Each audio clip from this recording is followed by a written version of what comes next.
Yeah, listen, I think what sold it for me was it had a number of factors going for it. Patriot, the team, fantastic team, with a sort of track record for that. Not only project, generation, but also the project development side of things as well. Hello, and welcome to the Market Bull podcast. Please note, topics and stocks discussed in this podcast are not financial or investment advice. Nicholas Vickery is the CEO and Managing Director at Patriot Lithium, which is listed on the ASX under code PAT. Patriot Lithium is focused on hard rock lithium greenfield exploration across North America, with projects in Ontario, South Dakota, and Arizona. Nicholas discussed the projects in depth and the plans in place to develop them on the show. There are strong tailwinds in legislation and opportunities in the United States, which is creating the perfect opportunity for exploration companies in North America. Here he is, Nicholas Vickery from Patriot Lithium. So hello, I'm Ben Kostrich and this is the Market Bull podcast. Joining me today on the show, we recorded last week, but we had a few technical issues, so he's come back thankfully, is Nicholas Vickery, the CEO and Managing Director of Patriot Lithium, which is listed on the ASX. So welcome back for stage 2. Thank you, Ben. Thanks for having me again. Much appreciated. So Patriot Lithium, as we said, it's in the name. It's focused on exploration in lithium in the North America region, predominantly Canada and United States. But getting into that, what was your involvement or background before getting into this position at Patriot Lithium? Sure. Well, I've been in lithium for a while, about 5 years at a company called Covalent Lithium, who is the joint venture management company for and on behalf of SQM and Wesfarmers, and they're building and then about to operate the Mount Holland Lithium project in Western Australia. So there I was GM legal and part of the leadership team for 5 years there. And then before that was, I've been in the resources industry for say 20 odd years, all in that sort of major project space. So yeah, I've been here a while. And then leading into this opportunity, because going into an MD and CEO role, it's a big opportunity and big position to fill. So what was the opportunity or story in regards to getting you on board with Patriot Lithium? Yeah, listen, I think what sold it for me was it had a number of factors going for it. Patriot, the team, fantastic team, with a sort of track record for that. Not only project, generation, but also the project development side of things as well. So our chairman, Phil Thick, was ex-CEO of Tianqi, obviously, running now half the Greenbushes mine, and also constructing, the first refinery in Western Australia down in Kwinana. So the team was a huge part to play, and then we also had the projects, obviously. So really like that North American story, historically, underexplored area of the world, but very highly prospective, and also a jurisdiction which, as you know, is encouraging that sort of that battery mineral space hugely in recent times. So yeah, there's a lot of drivers in that North American region now and we'll touch on the Inflation Reduction, and there's a lot of moving parts that are really incentivizing exploration and mining again in the United States. But I mean, describing what Patriot Lithium is for those that aren't familiar with what the company is, what is it? Yeah, well, listen, we're focused on hard rock lithium exploration in North America. So we've got projects in the US and in Canada. And really, we chose that hard rock space to specialise. I mean, that's where my background is. That's where Phil's background is, and seeing it as an emerging market. The technical director there, he was responsible for identifying prospects in North America. So he's come back and found some fantastic projects in Wickenburg in Arizona, in the Black Hills of South Dakota, and then Ontario as well. So yeah, we were all about North America, all about hard rock, all about lithium. And you're saying your history has been predominantly in the lithium space. I can imagine that, there's probably been times where it's been quite frustrating, but naturally now it's really getting this almost, recognizable just appeal. It's just like the commodity. But I mean, during your time, have you seen anything quite like this lithium story that we're now approaching with the demand supply sorts of issues emerging? Yeah, not really. I mean, I've been in the iron ore space as well and seen that go up and down. But when I started out in lithium, it was back in 2018. So the price was nowhere near where it was, and that was sort of, we're talking about a quarter, a third of where it is now. Even though it's come off a bit from the lofty highs of 2022. So and even then, good projects were getting up and getting built. So yeah, it's a fantastic market to be in at the moment, and the demand is there. So, Yeah. and it's based on all accounts that I can see, is just going to continue to grow through 2030 and beyond. Yeah, it is. It's that looming electric vehicle conundrum that we're facing, and everyone wants them. Everyone wants the new Tesla, and now every car manufacturer is unveiling their new electric vehicle, and you go, well, one of the key components of that is lithium, and almost everyone is across with that. But you were saying before that you've got a range of projects at within Patriot Lithium. So if we're going through the three of them, if we want to start potentially with the flagship project, what is that project? Yeah, so it's always been our strategy to have that range of projects. So obviously cover areas that we think are highly prospective, and that at that early exploration phase as well, it's prudent to have a number of projects to focus on as well, especially in that sort of greenfield space as well. So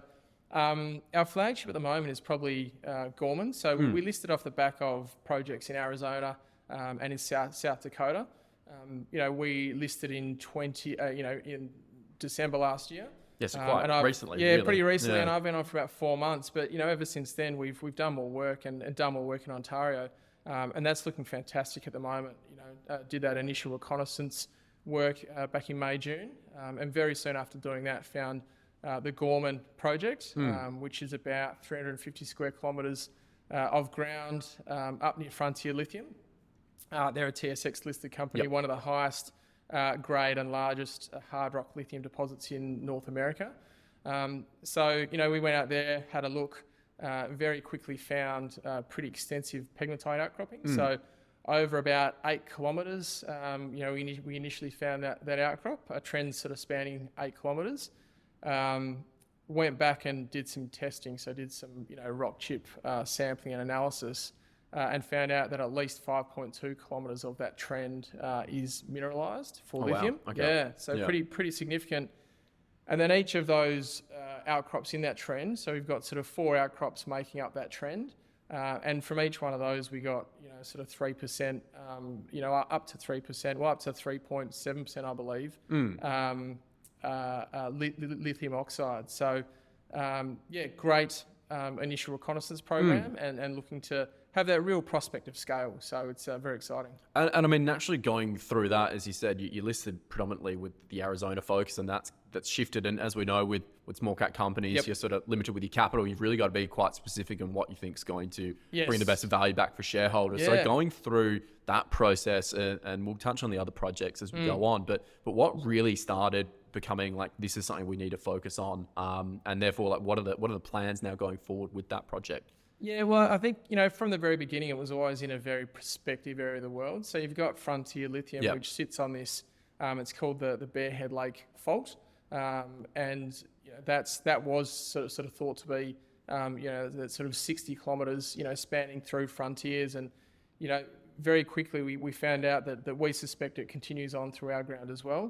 And then finding those pegmatites, then confirming mineralisation over such a long trend, you really can't go past it. It's hard not to focus on that. Coming from a project development perspective, coming from a project development background, what you really need to get projects up is that scale, or that potential for scale. And, Gorman screamed that out. So, yeah. And I mean, even that, like, was there any sort of historical drilling, or was there anything there that was sort of hinting at this? Or was it, again, because you said it was outcropping and you've sort of done the research yourself, you've sort of now come across this sort of deposit? It's entirely greenfields as far as I understand. So I don't think there's been any historic drilling there, certainly not for lithium. So, that's a good thing as well, because it means we've only just started to explore this area. So, could there be more outcropping pegmatites? Potentially. We've only spent, dozens of days in the field, if that, and haven't really properly explored and mapped the area. So 350 square kilometres could well be more outcropping pegmatites. So, we're back on the ground now, which is good. So our exploration team's mobilised, going out for phase 3 exploration, and they'll be focusing on doing exactly that. So going out, mapping more pegmatites, going out there, getting more rock chip samples, and then as well conducting a soil sampling program over some of the most prospective pegmatite outcrops. So the way we see it, what it's looking like at the moment is that mineralisation continues until these outcrops go undercover. So what we really want to know is, do they sort of extend undercover and a long trend, and also how wide these pegmatite outcrops could be as well. Gotcha. And naturally, for those that are unfamiliar with this area, because, in Australia, we sort of have our picture of what the outback looks like and exploration looks like, but it's completely a different kettle of fish over there. So, I mean, talking about like logistics side of even just getting access to these areas, you said it's a greenfield, which means it's pretty much hasn't really been explored at all. I mean, what does the sorts of surrounding area look like? And I mean, what are some of the things that you guys consider when you're going to set up a team there? Yeah, very different to the Pilbara or somewhere like that, or out in the goldfields. It's sort of fairly heavily forested. I believe the area where we are has sort of been burnt through, had a forest fire in the recent history, so it's got very sort of thick regrowth. So quite hard to get through, and like you said, it is quite remote for that early stage exploration. So everything we're doing is helicoptering in and out. At the moment, as that exploration increases and you get more of a possibility of scale, so the bigger the program gets, then you start looking at things like flyer camps and stuff like that. So it gets easier and gets more efficient. But certainly at the moment, it is quite remote. We've got a great crew out there that we've chosen to engage a local contractor and local consultant to manage that program out there. Knowing how difficult logistics can be and how important that local knowledge is as well. So, and one of the other complexities with operating in this area is the seasonality component and almost the realization that you can't be on the ground at all times. There's almost this expectation that it's fine. You can always be out there. You can always be doing work, but there's a hell of a lot of weather and seasonality components, but also just logistically working with the traditional owners and all these other, not complexions, but just things that need to be done and considered. So what are some of the factors that your team goes through when operating, and now that you're back on there, what do you still got to consider going forward? So you mentioned the traditional owners. That's of huge importance, and obviously you want to respect their wishes and what they want us to do in the area. So there is a hunting season that sort of starts that sort of mid-September through October, which flying helicopters in and out of isn't ideal. It chases the game away. You want to steer clear of that. So that's why we're out there fast tracking this next phase of the program, so we can be in and out before we sort of affect that hunting season. So that's a huge part, and we are engaging with the traditional owners, the First Nations people, up front to try and bring them along for the journey and try and acknowledge their concerns or any queries they have over the project. So that's one part of it. The next part is the seasonality, and certainly for this sort of early phase of exploration, it is quite seasonal because it does sort of shut down for winter. It's hard to sort of map pegmatites when you've got snow covering everything. So that is a factor. We can work around that, and we've done a lot of work in the on season to make sure that we've got everything that we need to get, so that we can plan for next year when we hope to drill. Because that's one of the things that you would have to be constantly thinking about is you've got arguably a shortened period of time to execute on everything you want, and then you've got to almost at the same time be planning for next season to make sure that it's complementing, because otherwise time, as we know, just disappears, and all of a sudden just a few things out of the blue can mean that timelines are expelled or further down the track. And then I mean, there's a fair bit happening there. And then if we switch across to the other project in South Dakota, I mean, there's been a fair bit of news out of that area given the pegmatite activity there as well. So do you want to share a little bit about those opportunities that you guys have there as well? Yeah, absolutely. So listed on the back of the Black Hills, and we've got a fairly we've got a decent sized land holding there. It's right next to some really high grade historic mines. So you might be aware of the Etta mine, which is in the Black Hills, and you might have seen pictures of it if you follow the lithium space. There's sort of the picture of the guy in front of the 14-meter spodumene crystal. Yeah, huge. That was that was the Etta mine. So we've got claims in and around there called our Keystone project, and they're sort of as close to a couple of kilometres away. We've been out on the ground lately. And have just found a fairly significant pegmatite trend near there. So it's about 2 to 3 kilometres away from that sort of historic mine. So excited about that. It has taken a slight back foot because of the excitement that has been generated from Gorman. So we've, got to prioritise. We prioritise Gorman, but now that's sort of up and running. We've got our our exploration team over there. We've got our exploration manager over there. It's time to refocus back on the Black Hills. Yeah. So our plan is to get out there in the next week or two, to be honest, to commence a complete mapping program of the entire region. So we've got a number of claims in and around the region, and really sort of map the area properly, and then conduct rock chip sampling over the known pegmatites, including that sort of, we've got a 200 metre long pegmatite outcrop right near Etta, and then to sort of analyse those as well. So that's where we are, back in the Black Hills the next couple of weeks, and go from there. Yeah, and naturally, I mean, you're operating in a different environment there as well. There's still the similar complications, but have you seen any parallels in working, and you could argue Canada and the US? Is there sort of similarities in how they approach the mining scene or the exploration scene, or what are you sort of dealing with that, I guess? Yeah, I mean, both are fairly mining friendly so far. I mean, the different jurisdictions in the US are slightly different. But, they've been historically mined. There's a number of, other miners in the area. Iris is just down the road from us. They're drilling already. So, we are going through that process too, where we're sort of looking into that permitting process for drilling after this sort of next phase of reconnaissance. So, yeah, I mean, it's different in all states, and it's different between Ontario and the US. But by and large, it's fairly mining friendly so far. Yeah, well, and the point there, Iris Metals has had a bit of success recently with their drilling, and as you noted too, you're in similar areas, and the other sort of activity that's happening around the South Dakota and just generally American landscape is the really securing lithium in the backyard, because there's so many gigafactories that are coming online, and Chris Reed mentioned that all of that is really accelerating, so that really puts you in a nice position, pretty much, next door to potentially car manufacturers that are looking to secure quite a fair bit of lithium. So, I mean, going forward with, location almost arguably is everything. I mean, how fortunate are you to have that sort of opportunity to be operating in those areas? And that probably highlights the front thing that you mentioned at the beginning about the project selection and the packages that were there became so enticing for you. Yeah, absolutely. I mean, and this is, the IRA's played a major part in that, in encouraging investment upstream and downstream in the US and in Canada. So, there's been some big names come out.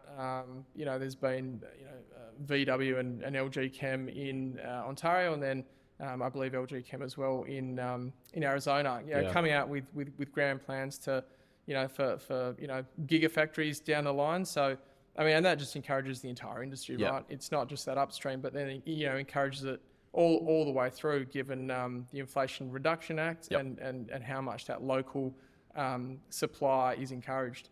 And it's even the exciting bit of car manufacturers even wanting to get further down and go into mines, which is another unique period of time that I've never seen it happen, whereby, car manufacturers have gone, hey, like, to lock in secure supply, I'm actually going to invest into a mine, which I think is now like a extremely exciting thing. And now we're seeing that really urgency for exploration teams and exploration companies to get out there and uncover the next deposit, because highlighting the imbalances between how much we need to uncover and bring online versus how much we currently have. There's massive sort of disproportions there with what we need, which sort of puts you guys in a good position given the complete packages that you got. And then the last one that you said in Arizona almost was the driving force behind the listing. But as you've noticed, you've now sort of, small caps prioritize the capital elsewhere. So what is the Arizona project like?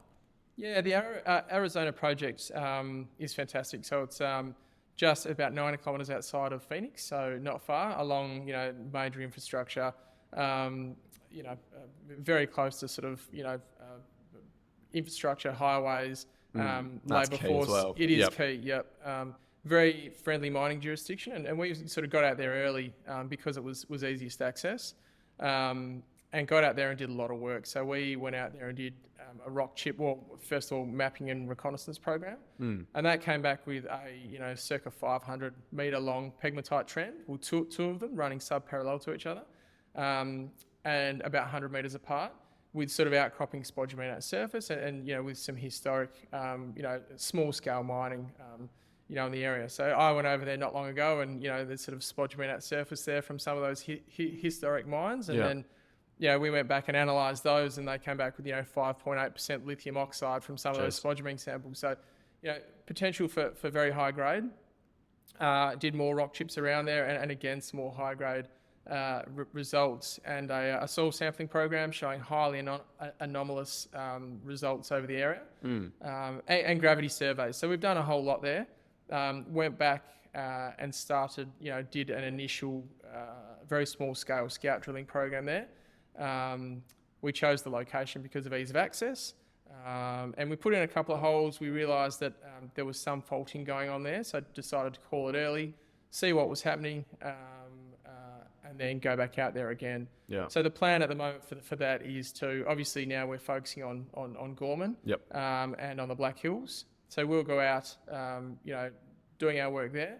When winter comes in and the snow settles in, we'll be back out in Arizona and continuing the project as well there. So that's a smart sort of project management structure there, given you can't be executing out in the Ontario region. You can't be doing everything at the same time. Yeah. So then you've got those 3 projects there in a nice sort of, fair distance between all of them, but all with their uniquenesses. So, I mean, organising all of these across the board and, as you said, like they've all got their priority list. But, I mean, what's going in the team's mind in regards to laying out the future plans and making sure that, nothing's being left behind with all these different project regions, almost considerations to have with them? Well, it's a good problem to have. I mean, having projects in 3 highly prospective jurisdictions with really positive signs coming out of each of them, it's a great problem to have. And like you said before, as a small cap, we need to prioritise, and that's what we're doing. So, you really need to just sequence these things in a way that's going to get you the best shareholder value.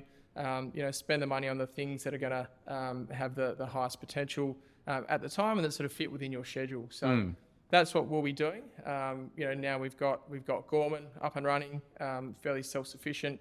We'll be getting that program out of the way.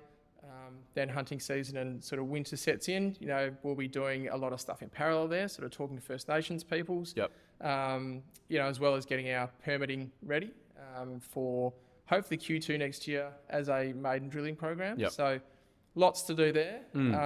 Black Hills, again, lots to do.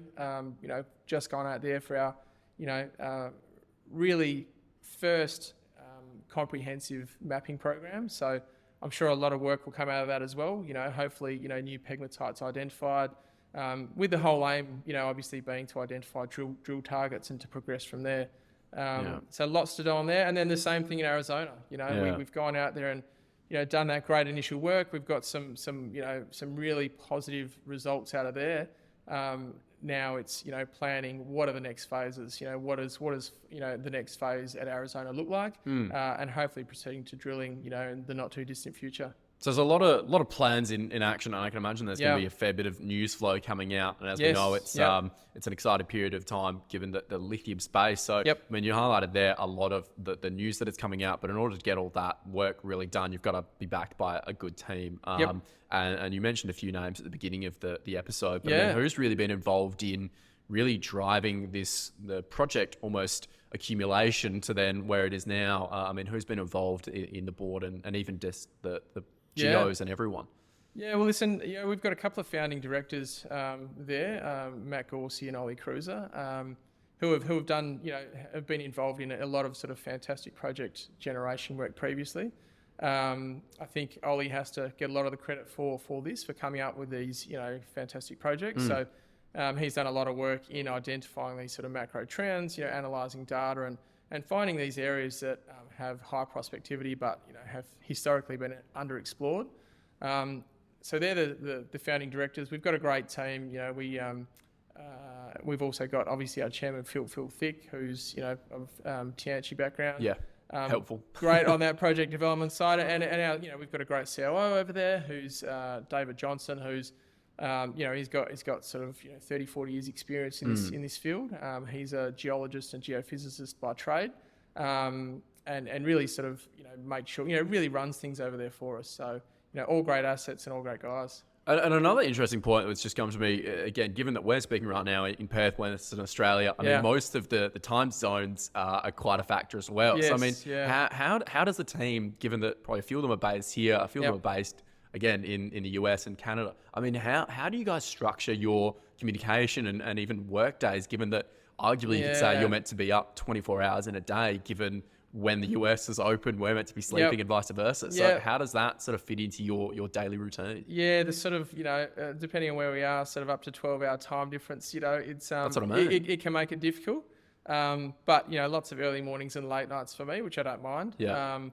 But it seems to be working well. I mean, it's not as easy as sort of being in the office 9 to 5, but we make it work, and I think we make it work well. I mean, COVID and Teams and making Teams and Zoom, a done thing. Everyone understands it. Everyone can do it. That makes it a lot easier. So seems to be working pretty smoothly so far. Yeah, well, that was going to be my point. Is that how do you manage and rope around a day? But if you're a morning person, you can stay up late. Then I guess you get your off time during the middle of the day. And as we know, you've got your gym bag here. You'll be going to the gym in the middle of it. And that's it. Arguably, it's just the new world way of working is that we're just interconnected globally, and that you just got to be flexible. Which is quite exciting. That's it. And I quite enjoy it that way, to be honest. And it's a really really interesting sort of set of projects. Really interesting team. Meeting a lot of interesting people. So, to be honest, it doesn't really feel like work sometimes. Enjoying it so far. Well, that's a good place to be, that it doesn't feel like a chore. I'm not saying that, it's a good way to mean that you're actually motivated, actually enjoying yourself. And I think given that the prospect of what you've got potentially unraveling, there's a lot of opportunity, and I can imagine it's quite exciting. And you mentioned there's a lot of things happening, but over the next 6 to 12 months or even further, I mean, what are the real ambitions that Patriot Lithium is hoping to achieve in this period of time? Yeah, well, listen, it's to progress each of the projects as far as we can. And really, the way we like to do it is get in quickly and find out what we have. So that's what we're doing. I mean, we've sort of done that with, tried to do that at the start with Arizona, and now we'll be doing that with the Black Hills and Gorman in Ontario. We've got other projects in Ontario as well, which are really exciting that we haven't explored as much. But I think most of the focus is going to be on Gorman at the moment. So really getting Gorman up to a stage where we can drill next year will be the number one focus. And that will be obviously completing this phase and then doing the permitting, doing the First Nations engagement, getting their consent. And then hopefully by Q2 next year, we'll be ready. We'll have all the right information. We'll have all the right permitting and approvals to get out there with drill rigs. So that's got to be number one. I think Black Hill's very, very close behind, given the fantastic news that's been coming out of there with Iris, and their 60-metre hit at 1.6% lithium oxide. That's some great news just down the road. So, some really. There's a lot of different priorities. Well, that's what I mean. But Gorman's got to be number one at this point, I think. I when I was on your website, and there's a lot of content on there, and I was looking at it, and I was sort of pulling my hair, going like, how do you allocate your time, your resources, and figuring out what to do? But it sounds like there is a really clear structure from management, and clearly that's going to flow down and hopefully see results. But there's going to be a lot of news flow, as I said, coming out over the next period of time. I mean, where can listeners and viewers go to stay on top of what's happening at Patriot Lithium and follow the story of the company? Yeah, other than your podcast, obviously, tune in. But otherwise, there'll be we're hoping for a few releases, at least a few, between sort of now and the end of October, with sort of updates on Gorman, updates on the Black Hills. So that'll be there. Obviously, our website.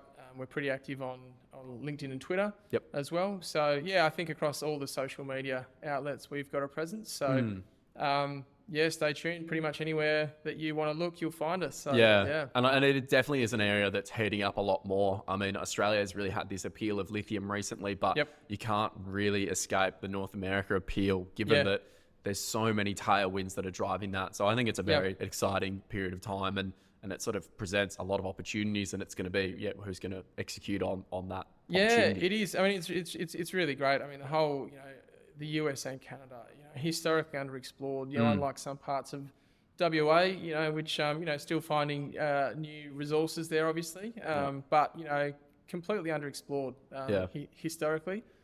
Some great finds to date, and some really good encouragement from government means it's hard to look past. So.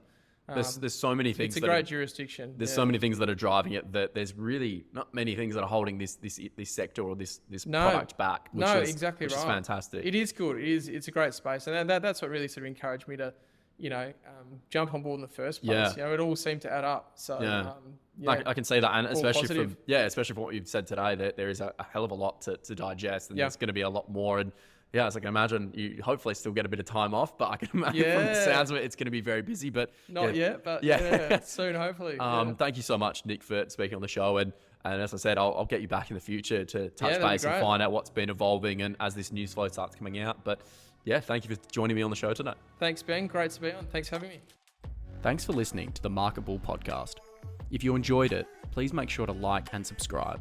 You can follow the Market Bull on our socials at Twitter and LinkedIn by searching the Market Bull. You can also subscribe to our newsletter on the website by visiting www.themarketbull.com.au.